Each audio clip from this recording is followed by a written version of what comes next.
तो आज तेज गिरावट आप मार्केट के अंदर देख पा रहे हैं। निफ्टी और बैंक निफ्टी के अंदर आज फॉल जो है वो काफ़ी सीवियर है। 1450 पॉइंट की गिरावट इस समय बैंक निफ्टी देख रहा है।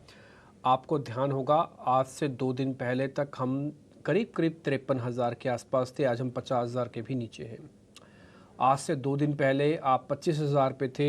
आज 2 दिन के बाद आप 24,000 भी टिका नहीं पा रहे हो। मार्केट ने जो सेल ऑफ दिखाया काफ़ी सीवियर दिखाया।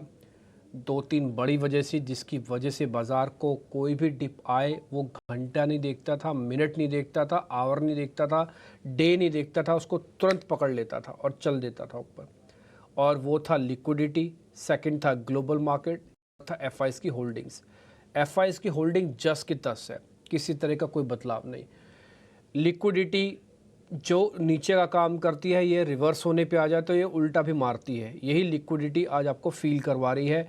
जब इंडिया विक्स 50% एक दिन में बढ़ गया हो, यही लिक्विडिटी की वजह से डर जब आएगा तो यही लिक्विडिटी मार्केट को नीचे की तरफ भी धकेलेगी। और जो तीसरा जिसने सारी बाजी पलट के रख दी है वो है ग्लोबल मार्केट्स। ग्लोबल मार्केट्स आज से 5 दिन पहले तक कोई भी मंदी की बात नहीं बोलता था। एकाएक आईटी कंपनीज के अंदर क्रैक आना शुरू हुआ तो वहाँ का नेस्डेक टूटा। फिर अर्निंग्स की गाइडेंस आई और बात बिगड़ गई। फिर जॉब क्लेम्स के नंबर आए और बात बिगड़ गई। धीरे धीरे धीरे करते हुए ग्लोबल मार्केट्स में चीज़ें बिगड़ती गई। फिर इजराइल, हिजबुल्लाह और भी कई इस तरह के जो मामले हैं वो गल्फ़ में हमको आते हुए दिखे और बात बिगड़ गई।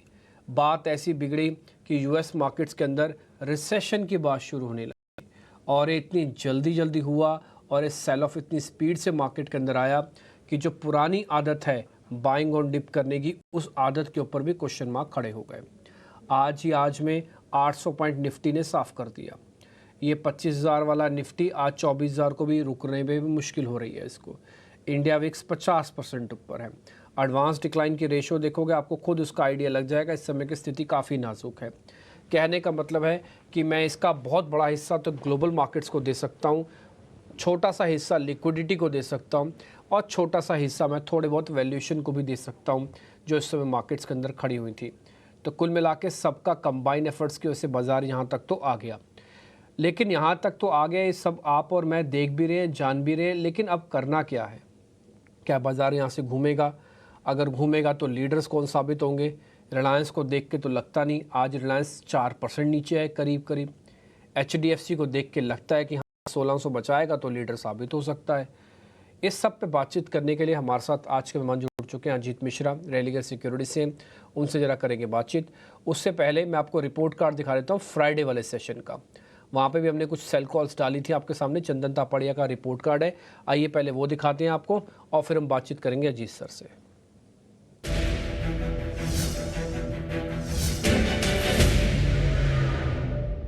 फ्राइडे वाले सेशन के अंदर भी मार्केट के अंदर सेल ऑफ आ रहा था, तो इसलिए मंदी के शेयर सामने निकल के आए थे। भारत फोर्ज बेचने की रिकमेंडेशन थी, 7% का गेन है। JSW स्टील बेचने की रिकमेंडेशन थी, 4% का गेन है। वोल्टास बेचने की रिकमेंडेशन थी, 4% का गेन है। और ये सारे इन्हीं शेयरों में से हमने कुछ ढूंढे थे, कुछ ज़्यादा नहीं हमने कुछ शेयर ढूंढे थे। जितना मेरे को याद है शायद हमने 4 या 5 शेयर ही नोटिस किए थे, फाइनल किए थे। मेरे को याद है 2 सर की कॉल्स थी, 2 हमारी थी, तो 4 शेयर ही फाइनल हो गए थे, 4 या 5 मैक्स टू मैक्स, है ना। उसमें से आप ये हालत देख पा रहे हैं। आपका कितना शानदार रिपोर्ट कार्ड आपका बन के आया है। 7 और 4 11 और 4 15% का मोटा मोटी रिटर्न है।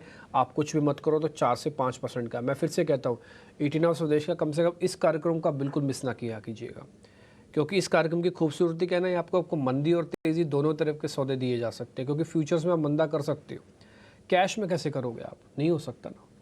ऑप्शंस यहाँ पे आपको अच्छे से मिल जाती हैं। तो यही एक कार्यक्रम ऐसा है जहाँ पर आपको रणनीति के साथ साथ में क्या प्लस क्या करना है उसकी एक लिमिट दी जाती है और साथ में उसका रिपोर्ट कार्ड भी हम दे देते हैं कि भाई 24 घंटे के अंदर ही देख लो क्या हो रहा है। अगर आपका रिपोर्ट कार्ड ख़राब बनता है तो आप चल भले गेस्ट का सिलेक्शन भी आगे पीछे कर सकते हो। खैर एनी हाउ, अजीत मिश्रा से करते हैं ज़रा आज बातचीत और उनसे ज़रा समझते हैं कि क्या किया जाए। निफ्टी और बैंक निफ्टी में पहले टेक लेते हैं, उसके बाद फिर हम स्टॉक्स की बात करेंगे। अजीत सर बहुत शुक्रिया, थैंक यू वेरी मच। बाज़ार ने करेक्शन भी मैं नहीं बोलूँगा, बाज़ार ने शेक किया तो अच्छा शेक किया है।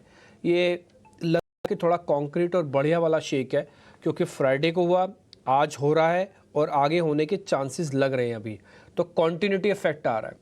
तो आप मेरे को बताइएगा सर क्या करना है। अभी हम एक महत्वपूर्ण पड़ाव पे खड़े हुए हैं, वह है 24,000 पे, और नीचे जाएंगे या वापस पुल बैक आ जाएगा? शुक्रिया डिम्पी। तो डिम्पी देखिए, अभी तक की जितनी भी करेक्शन हमने देखी है हाल फिलहाल में, ज्यादातर हम देखते थे कि इंडेक्स आपका स्लिप किया 20 EMA तक, और एक दो दिन उसके नीचे भी शायद थोड़े दिन रहा। उसके बाद फिर आप उसको रिकवरी देखते थे और एक gradual up move market continue हो रहा था। प्राइस वाइज करेक्शन भी देखिए, बट जैसे कि अगर आप इलेक्शन के नेक्स्ट डे का जो डिक्लाइन अगर आप निकाल दें, तो एक मेजर गैप डाउन्स और एक directional move with rise in VIX, वो नहीं देखने को मिला था। काफी टाइम बाद इस तरीके का सिनेरियो देखने को मिल रहा है, जहाँ पे कि इंडेक्स में नेगेटिविटी है और विक्स करीब 10% बढ़ा है। ये तो इंडिकेट कर रहा है डिम्पी, थोड़ा सा यहाँ से प्रेशर कंटिन्यू रहेगा, बिकॉज ग्लोबल फैक्टर्स ज्यादातर अभी इस सेंटिमेंट्स पे बेसिकली हावी हैं। तो उनको देखते हुए मुझे लगता है कि आज जैसे आपने 50 EMA को भी टेस्ट कर लिया, करीब 23,900-950 के पास ही लेवल था। अभी उन्हीं लेवल के पास आप होवर कर रहे हैं। तो नेक्स्ट आपको एक ट्रेंड लाइन सपोर्ट है करीब करीब 23,700 पे, उसके बाद 23,450, और जो मेजर आपका 100 EMA आ जाता है वो आपका 23,200-250 के पास आता है। तो अभी के हिसाब से, क्योंकि आपने बायर्स पे शिफ्ट किया है, आपने 20 EMA को स्लिप कर गया है, तो अब वो रेजिस्टेंस की तरफ बंद करेगा। तो 24,500-550 का जोन वो आपका अपसाइड का रेजिस्टेंस बना रहेगा, और नीचे पे आपके पास रूम खुला है 23,400 तक, अगर हम बात करें आने वाले दिनों में। तो ये देखते हुए तो डेफिनेटली आपको नेगेटिव साइड की ही पोजीशंस अभी मेंटेन करनी चाहिए। ऑब्वियसली साथ ही साथ आपको ध्यान रखना है विक्स पे भी, कि विक्स किस तरीके से पैन आउट होता है आने वाले दिनों में।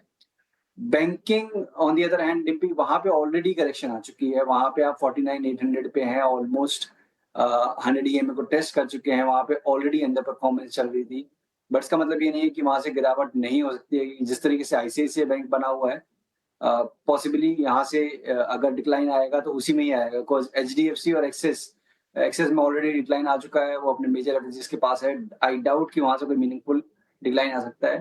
तो ध्यान रखना है अपने को आईसीआईसीआई बैंक पे। बट तब भी मैं ये कहूंगा कि among these two benchmark indices, Nifty मुझे लगता है कि अगर शॉर्टिंग के लिए अगर किसी को देखना है तो वही एक अपॉर्चुनिटी होगी, और उसको भी आप नेकेड ना करें निफ्टी। जो 8 अगस्त वाली 23,900 की जो पुट है, वो करीब 195 के अराउंड ट्रेड कर रही है। तो अगर किसी को अपनी पोजीशन को हेज करने के लिए, या फिर आप शॉर्ट में स्टॉक्स में कंफर्टेबल नहीं है, तो उस लिहाज से आप इसको लॉन्ग कर सकते हैं एक 90 के स्टॉप लॉस के साथ, करीब 350 के टारगेट्स के लिए। ठीक है, तो आप एक कह रहे हैं कि 23,900 के पुट, आप कह रहे हैं कि निफ्टी के अंदर थोड़ी गिरावट आ सकती है, आप कह रहे हैं कि बैंक निफ्टी में ऐसा कोई प्रॉब्लम है नहीं अभी, और थोड़ा ज़्यादा डी टूटेगा, बट निफ्टी में गुंजाइश बनती है। तो हमने क्या किया कि निफ्टी के लेवल्स आपकी स्क्रीन पर रख दिए। ये 23,400 तक आ सकता है, मेरा अपना मानना 23,800 तक का है। अगर ये ब्रेक करेगा तो 23,400 भी आएगा, जो सर आपको टारगेट दे रहे हैं।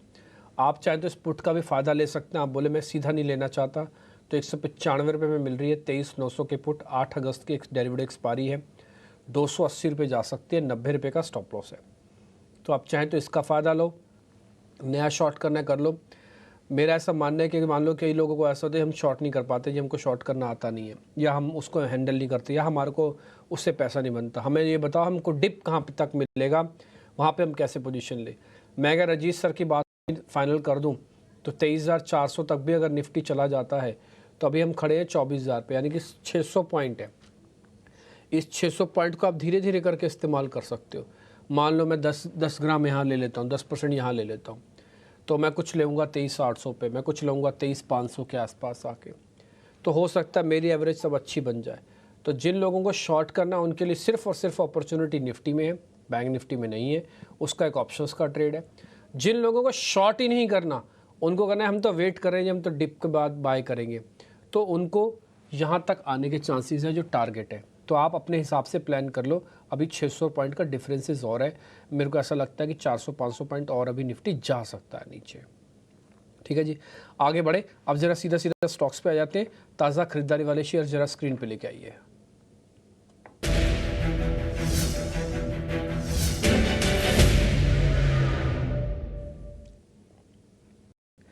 दोनों डिफेंसिव काउंटर हैं, दोनों का आज चलना स्वाभाविक है। एचयूएल मैंने आपको सुबह सुबह नोटिस करा दिया था कि 5 बड़े शेयरों में से एचयूएल सबसे बड़ा दावेदार है कि वो जल्दी हरे निशान में भी आएगा, और सुबह खुला भी ये सिर्फ और सिर्फ आधा % ही नीचे था।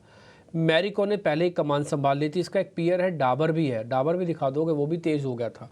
लेकिन फिलहाल 2 शेयर आप ही रखो, एक तो मैरिको और दूसरा एचयूएल। एक बार अजीत सर, एक तो ये नेचर के हिसाब से भी ऊपर हैं, डिफेंसिव है, दूसरा मॉनसून वाला मैटर चल रहा है, और तीसरा वैसे भी शेयर ठीक है, ये हेज के लिए भी बढ़िया शेयर है। बिल्कुल डिम्पी, देखिए यही चीज इम्पोर्टेंट है अभी समझने के लिए कि अगर आप कंफर्टेबल नहीं है शॉर्ट्स में, तो आपको अगर लॉन्ग ही देखना है तो आपको डिफेंसिव्स के अलावा किसी और दूसरे में अभी एडवेंचर करने की जरूरत नहीं है। मेरे हिसाब से आपको एफएमसीजी और फार्मा लार्जली इन्हीं पे फोकस करना चाहिए। और एफएमसीजी में जैसे कि आपने 2 नाम बोले, मैरिको और एचयूएल, दोनों ही नाम काफी ज्यादा स्ट्रेंथ दिखा रहे हैं। अगर एचयूएल की बात कर रहे हैं तो देखिए सबसे इम्पोर्टेंट चीज ये है कि ये आप 20 ईएमए को होल्ड कर रहा है, तो ये एक बहुत स्ट्रॉन्ग इंडिकेशन है। और ऊपर पे आपका रिकॉर्ड हाई खुला हुआ है, बेसिकली एक 2800 पे एक टिक लग के आपने एक डिप देखा था, उसके बाद एक कंसोलिडेशन देख रहे हैं, तो अपसाइड पे खुला हुआ है। बट क्योंकि मार्केट के अगेंस्ट हम जा रहे हैं, तो इस चीज को ध्यान रखना है कि आपको एग्रेसिव लॉन्ग्स नहीं करने हैं यहाँ पे, क्योंकि यहाँ पे भी हो सकता है थोड़ा कंसोलिडेशन गहरा जाए, थोड़ा सा प्रॉफिट टेकिंग बढ़े। क्यों होता है ये ऐसा? क्योंकि जब आप देखते हैं कि आपकी लॉस मेकिंग पोजीशन जो इनके पास होती है, वो उसको होल्ड करने के लिए अपनी प्रॉफिट वाली पोजीशन को एग्जिट कर देते हैं और उसके बाद लॉस मेकिंग वाली पोजीशन में ऐड किया जाता है। तो उन कंडीशन में लास्ट के फेज में आप देखते हैं कि जो अच्छे स्ट्रॉन्ग काउंटर्स होते हैं उनमें थोड़ा प्रॉफिट टेकिंग होता है।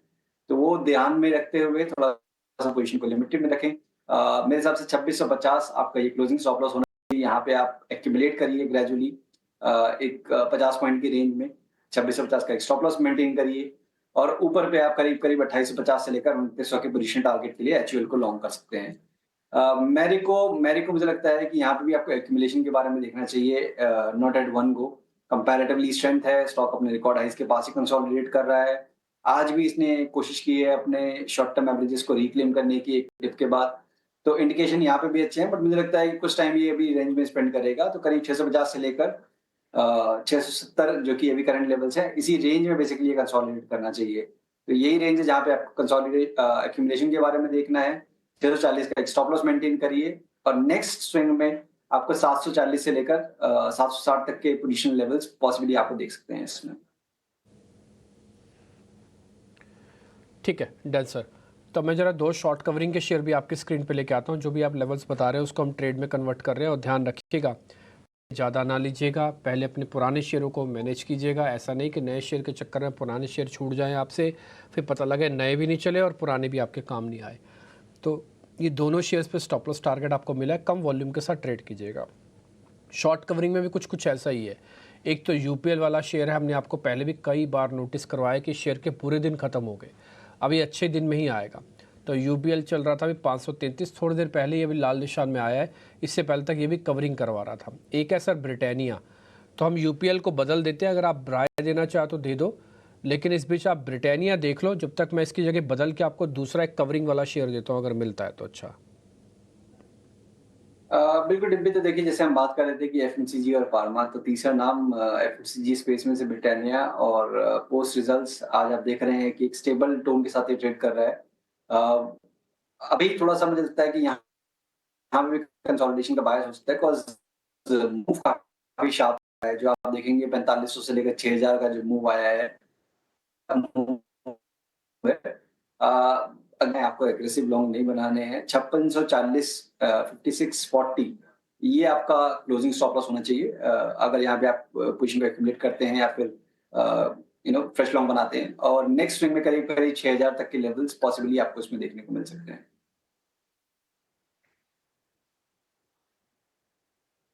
Done sir. सर एक बार जरा नेस्ले और चेक कर लो, कि ब्रिटानिया में तो आपने राय दी थी, पर जरा नेस्ले और चेक करो, वो भी हल्का सा कवरिंग का कैंडिडेट है, जल्दी से बता दीजिए उसके बारे में, फिर मेरे एक रिपोर्टर भी है। बिल्कुल, तो देखिए नेस्ले में भी आपको लॉन्ग टर्म एवरेजेस रीटेस्ट होने के बाद एक रिकवरी देखने को मिल रही है, तो डेफिनेटली एक ब्रॉडर रेंज में है 2450 से लेकर 2650। तो आपने लोअर बैंड को टेस्ट किया, एक रिकवरी देखने को मिल रही है। तो यहाँ जब तक 2450 खुले तब तक डेफिनेटली आप लॉन्ग के लिए देख सकते हैं। ग्रेजुअली आपको 2650 तक के लेवल पॉसिबली देख सकते हैं स्टॉक में। ठीक है, डन। तो ये नेस्ले पे भी रिकमेंडेशन आपको मिल गया ऑलरेडी, ब्रिटानिया पे भी आपको रिकमेंडेशन मिली है। कुल मिला के अब तक हमने 4 शेयर नोटिस किए, चारों के चारों defensive in nature. HUL, Britannia, Marico, ठीक है, नेस्ले। आपने इनमें कहीं भी ये देखा नहीं होगा ये FMCG से बाहर ही नहीं है। अमूमन तीनों चारों शेयर FMCG के हैं और ये सारे हरे निशान में है। सोचने की बात है, आप खुद से आइडिया लगा लीजिए कि मार्केट के अंदर हेज कितनी अच्छे से प्लेस्ड हो रहा है। और ऐसा नहीं है कि कोई अपॉर्चुनिटी खोना चाहता है। इस गिरावट में हेज का कोई अमेरिका पे न्यूज़ आई है क्या? नहीं। HUL पे कोई न्यूज़ नहीं, ब्रिटानिया पे कोई न्यूज़ नहीं, नेस्ले पे कोई न्यूज़ नहीं, किसी पे कोई न्यूज़ नहीं है, लेकिन हरे निशान में है। तो फिर आपको क्या करना है, ये ना मार्केट का रिदम है और प्ले है कि जैसे आपको लगे ना थोड़ा सीवियर सेटबैक हो रहा है, सीवियर थोड़ी प्रॉब्लम हो रही है, तुरंत डिफेंसिव के पास चले जाओ, वो आपको कुशन दे देंगे। तो आज ये चीज़ साफ साफ देखने को मिल रही है। एक काम करते हैं, एक छोटे से ब्रेक का वक्त है, लेकिन उससे पहले मैं अपने रिपोर्टर प्रकाश प्रियदर्शी को अपने साथ जोड़ लेता हूँ। एक्चुअली में LTCG को लेकर एक खबर आ रही है। ये LTCG सरकार ने रियल एस्टेट को लेकर कुछ बदलाव कर सकती है, ये अच्छी खबर है।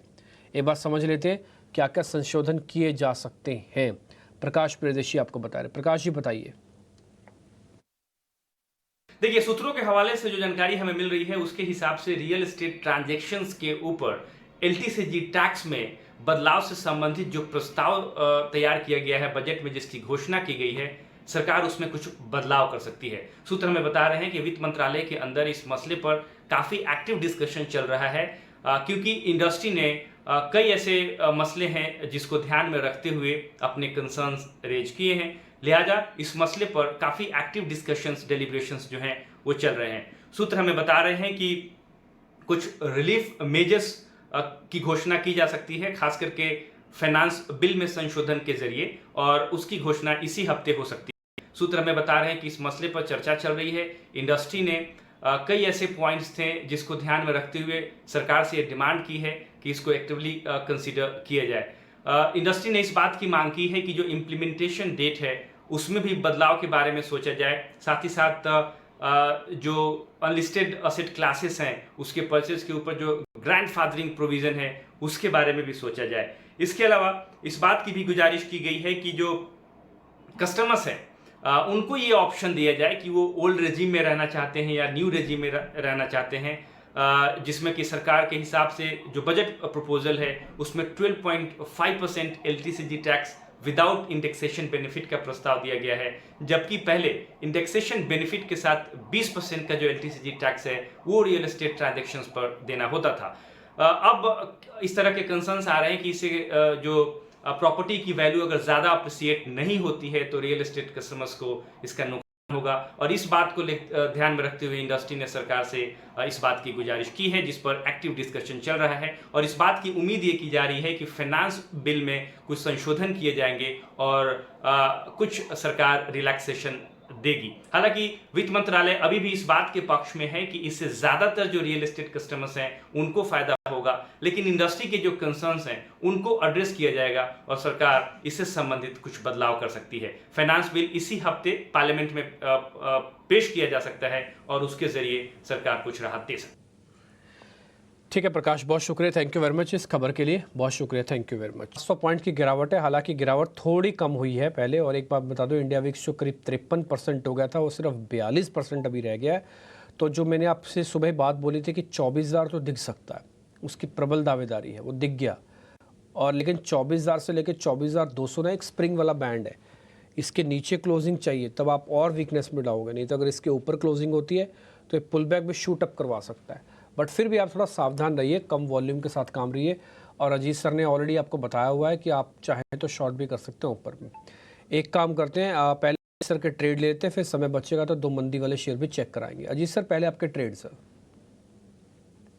बिल्कुल भी, तो देखिए मार्केट को ध्यान में रखते हुए जैसे कि हमने डिफेंसिव की बात की शॉर्ट के दौरान, वहीं पे ही बायस बेसिकली आपको फोकस होना चाहिए। लॉन्ग साइड पे ITC का नाम स्टॉक को आप देख पा रहे हैं कि आज एक फ्लैटिश टोन के साथ बंद कर रहा है। एक मार्जिनल रिट्रेसमेंट हुआ है अपने रिकॉर्ड हाई से, अभी भी 20 EMA के पास ये ट्रेड करता हुआ नजर आ रहा है।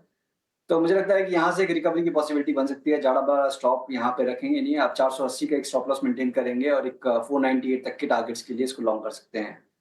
दूसरा नाम फ्रॉम दी ऑटो स्पेस जहाँ पे कि ऑलरेडी काफी ज्यादा डिक्लाइन हो चुका है, बट बजाज ऑटो जहाँ पे कि अभी भी मुझे लगता है थोड़ा सा रूम है प्रॉफिट टेकिंग का। यहाँ पे 9400 वाली कॉल जो करीब 230 के पास ट्रेड कर रही है, इसको आप लॉन्ग कर सकते हैं फॉर शॉर्टिंग, और 150 का आपका स्टॉप लॉस रहेगा 380 तक के टारगेट्स के लिए। ठीक है, डन। तो आप चाहें तो इस पुट का फ़ायदा भी ले सकते हैं जो बजाज सर आपको बता रहे, और जो बचा कुटा FMCG बच गया था उसमें ITC सर ने अपनी तरफ से बता दिया। भाई नेस्ले हमने पूछा, ब्रिटानिया पूछ लिया, मैरिको पूछ लिया, HUL पूछ लिया, बचा था एक ITC, तो ITC सर ने आपको बता दिया। तो ये FMCG वाली वो पूरी बास्केट है, वो ऑलमोस्ट कवर होगी किसी ना किसी रूप में आपके पास। बट ध्यान रखा जाए, ये FMCG के अंदर एक राउंड की तेज़ी तब तक बनेगी जब तक बाज़ार के अंदर सेल ऑफ या इंडिया विक्स में बहुत तेज़ क्रैक नहीं आता। एक बार के लिए जब बाज़ार में हॉट मनी वापस आएगी तब ये भी साइडवेज हो जाएंगे, तब आप अपने प्रॉफिट्स को टाइम टू टाइम बुक कर लेना। ये मौका और मार्केट की नज़ाकत को देखे हुए आपको दी गई ट्रेडिंग कॉल्स हैं, ठीक है। इसका स्टॉप लॉस और टारगेट अपने ध्यान से रखिएगा, और एक जो पुटें आपको दी गई हैं उसके अंदर रिगरसली स्टॉप लॉस लगा के आप ट्रेड कर सकते हैं। सौदा जब प्लस करते हो तो ये भी जानना ना कि काटना भी होता है, लेके छोड़ना नहीं होता।